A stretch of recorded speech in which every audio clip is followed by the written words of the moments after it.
23% of recent high school graduates fail the ASVAB. So if you don't want to be part of that 23%, this video is for you. I'll be going over the top tips and strategies that you can use to pass the ASVAB this year. And after watching this video, you'll have everything that you need to know to not only pass, but also get a decent score. But first, why do most people fail in the first place? Now, one major reason behind this failure is that people take the ASVAB without being fully prepared. There are a bunch of different sections in the ASVAB that cover things like English, math, mechanics, science, and things like that. But the two biggest components are going to be your English and your math. These are going to be the two biggest deciding factors on whether or not you pass the AFQT, which is basically the Armed Forces Qualification Test. This is a score that determines whether a person can enlist in the United States military in general. Most of the other things on the test that aren't related to math or English is just going to give you a score that will tell you which job in the military that you qualify for. So if you're starting from scratch and you have no idea where to begin, this is what you do. First thing that I would recommend is taking a practice test. Now, this is meant to simulate the actual test as if you were to take it. So you should take it under realistic conditions, meaning no phone, no notes, no nothing. And I'll leave some links down below to some free practice tests that you can take for the ASVAB. Now, once you have taken that practice test, you'll be able to see what your score is and maybe what areas you need to work on. Now, from there, if you already passed and you got a score that you're comfortable with, cool. I guess you don't really have to do anything. Just take the ASVAB for real. But if you failed, or if you want to get a better score for, let's say, a job in the military that you want to qualify for and it has a higher requirement, then it's going to all come down to studying. But before you study, I recommend actually taking the time to figure out what your learning style is. Everybody has a different way of learning. For some people, they learn better by listening to some things, so that's auditory. Other people are more visual learners, so they need to see somebody doing it and then they can copy. And then there's also reading and writing, and then kinesthetic. So reading and writing, that's pretty self-explanatory. You just, read the book and write down whatever notes that you have. And then kinesthetic is kind of hands-on, so you're actually doing it. So doing things like practice tests, that would be good. And if you don't know which learning style you are, I recommend trying all of them, because it's not just, one learning style above all else. It's sometimes, two ways that you learn the best, or three ways that you learn the best. And so you can use this information to combine them whenever you're studying. So for visual and for reading and writing, I would say just go to the library. You can get a book for free that will help you with the ASVAB. I'll also leave a link down below if you want to purchase a book yourself and keep it in your home. It's just ASVAB for Dummies. Or if you're visual and audio, then you can go onto YouTube. They have a bunch of free, ASVAB study guides or ASVAB practice tests that you can do on there. Or with audio and visual, you can also get onto an online course. There's a bunch of online course preps out there, which I will talk more about later on in this video. And this one's super easy for most people nowadays, since everybody has a phone or a laptop or computer access. So there's a bunch of really useful online information out there. And then with the kinesthetic learning style, just, do the practice test. You could do it multiple times. And then that way you get the reps in and you get the hands-on experience of actually doing it. Okay, so now let's talk about studying. And one of the most effective methods for some people is to actually study with other people rather than studying by themselves. So I recommend, if you're in high school right now, find a bunch of other friends that also want to join the military, get them to,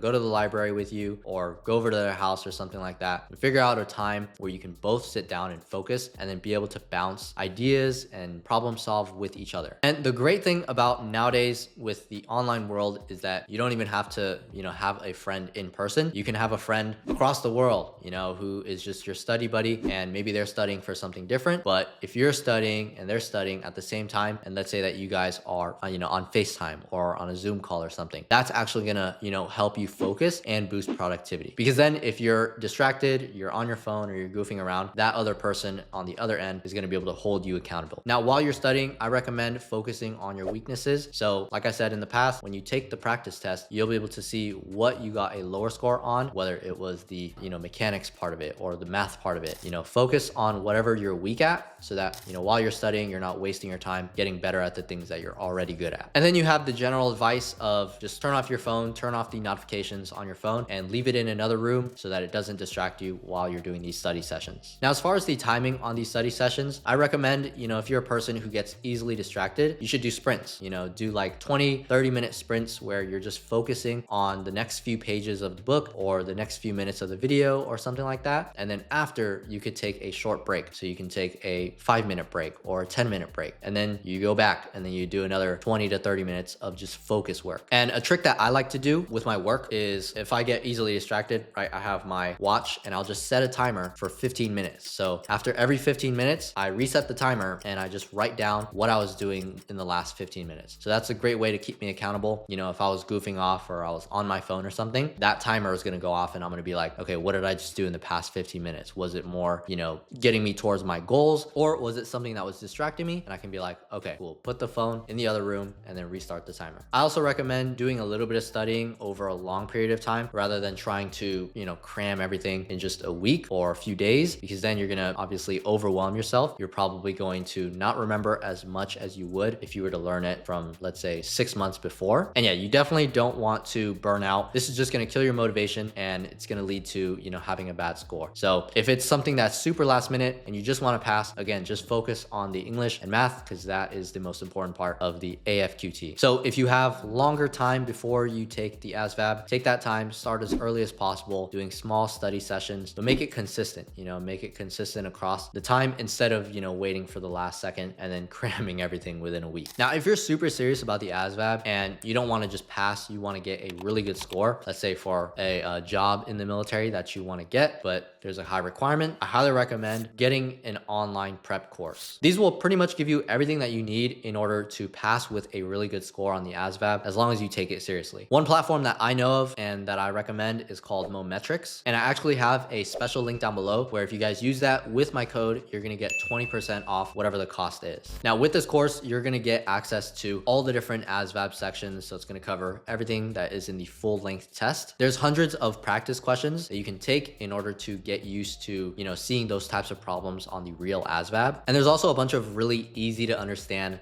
video lessons that will cover, you know, a bunch of complex topics, which I think is probably the best thing about this course, because nowadays, you know, everybody I think learns better from a organized video compared to a lecture from somebody in real life where they include all the ums, all the uhs, and it's just not as well thought out. With these online prep courses, you can also create customizable study plans to target what areas that you're weak in. You could take full length time tests, and then over time, you can track your scores and your progress on the platform. Okay, so just to show you guys what the inside of the Mometrix online courses platform looks like, I'm logged in right here and you can see dashboard, my courses. You can look at your test results and all that stuff. Right here, I have the ASVAB prep course. I can go in and give you guys a sneak peek of what you guys can expect. So there's a pre-test. So all the different sections, as I said, you know, English, math, general science, arithmetic, that kind of stuff. Take that, very, very important. There's also the, you know, course, the video directory to show you where everything is. They got some study tips and test taking strategies, you know, some stuff that maybe I didn't talk about in this video that can be really helpful for you guys. And then there's, you know, going over the subject material. So if I expand on this, they got physics, they got chemistry, they got biology, all this stuff for you guys, you know, to help you guys study. And, you know, it'll track you guys when you guys are complete, you know, all the different stuff. At the end, there's a quiz, and then there's also some bonus content. So a lot of good resources. They also got flashcards, and right here, you guys can see that they have the practice tests. So yeah, really, really good resource. And Mometrix, I think, not only has for the ASVAB, but a bunch of other different courses. As you can see right here, course list, like I can, you know, get other courses on the platform and study. So this is not only good for, like, you know, taking the ASVAB, but pretty much any other course that you'd want to take. Like if you join the military and you want to take a course that will help you out on the civilian side when you get out, this is a really good tool to use as well. And again, you know, I'll leave a link in the description with my code. So if you use that, then you'll get an extra 20% off when you guys check out. This video isn't sponsored, by the way. I just believe in their product because I know how much I could have benefited from something like this when I was trying to join the military. For me personally, traditional in-person classes never really worked as well as, you know, watching a really organized 15 to 20 minute YouTube video. So yeah, just check out my link below. You can get 20% off of whatever the cost is of the course. I think it's a monthly subscription. So, you know, at the end of the month or at the end of, you know, however long you use it for, if you feel like you've gotten everything that you need from it, you could just cancel. Now, when it comes to test day, here's some tips that might help you out. Obviously, you should probably get a good night's sleep before taking the test. You should eat a good breakfast. So eat some healthy food, some complex carbs. You can search up the difference between complex carbs and simple carbs to see the difference and some examples. Things like oatmeal, lean meat, yogurt, eggs, stuff like that. Just eat healthy, because if you eat healthy, then your brain's going going to be at, max capacity. It's going to be performing at its full potential. And yeah, just prepare well enough so that you're not so nervous coming into test day.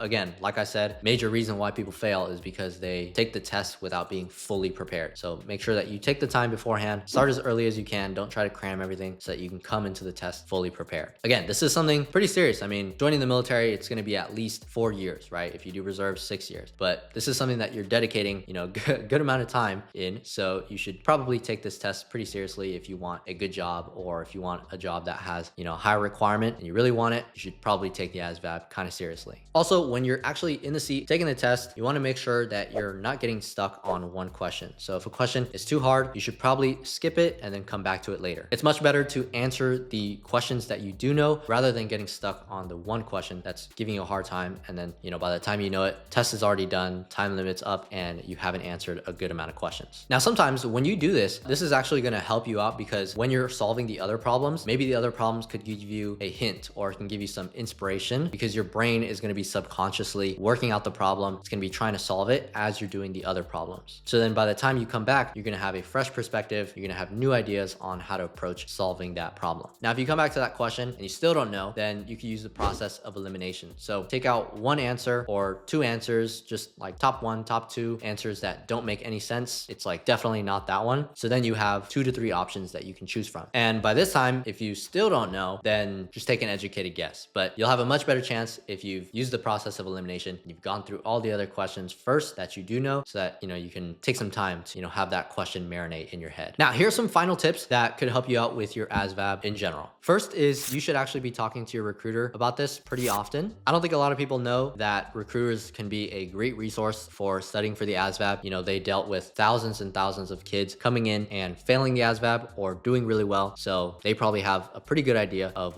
what it takes to succeed and also what it's going to take to fail. So listen to them, ask them as many questions as you want. And by the end of it, if you do fail the real ASVAB, don't give up. There's nothing wrong with taking the test multiple times in order to pass it, but don't think about that right now. What you need to think about is just studying, putting in the time, putting in the reps with all the resources out there. One of my favorite motivational quotes out there is, you don't have to be great to get started, but you do have to start to be great. Now, once you have taken the ASVAB and you've passed and you're moving on to the next step, which is, I think, going to MEPS. So once you get that signed and you're joining the military officially, click on this video and I'll tell you everything that you need to know before joining the military.